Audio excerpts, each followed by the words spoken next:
Himalang nakaligtas na isang lalaki matapos siyang pagbabarilin sa mukha ng kanyang kaibigan pa man din. Nakatutok si Cesar Apolinario, exclusive.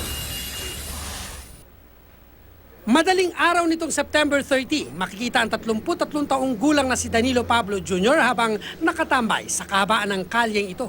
Nagpapalamig umano si Pablo matapos ang mainit na pagtatalo nila ng kaibigang si Paul alias Pong Triho. Pero hindi pa pala tapos si Triho. Lumapit siya kay Pablo habang tinututukan ng baril. Maya-maya, nagpaputok si Triho ng ilang beses. Makita ang pagkislap sa dulo ng baril. Nagtangkan tumakas si Pablo pero sinundan siya ni Triho at muling nagpaputok. Maya-maya, makikitang hinabol na ni Pablo si Triho para agawin sana ang baril na hawak nito. Dito na siya pinaulanan ng bala ni Triho.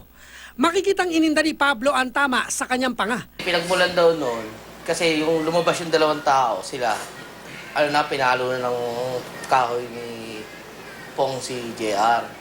3 sa 6 na balang pinakawala ng sospek tumama sa panga ng biktima. 2 bala ng kalibre 22 ang hanggang ngayon nasa panga at parting pisngi ni Pablo. Hindi niya raw alam kung ano ang motibo pero pinag-initan lang daw siya ng kaibigang sospek. Pagkatas niya kampasin ng kahoy, naawat po kami. Pinabayaan ko na nga rin po yun eh. Tapos hanggat sa bumalik pa siya, may dala na siyang baril. So yung suspect nakatakbo rin eh. Yung pagkatapos ng insidente, hindi rin nagpakita. Isinampanan ng biktima ang reklamong frustrated murder laban sa sospek. Cesar Apolinario, nakatutok, 24 oras.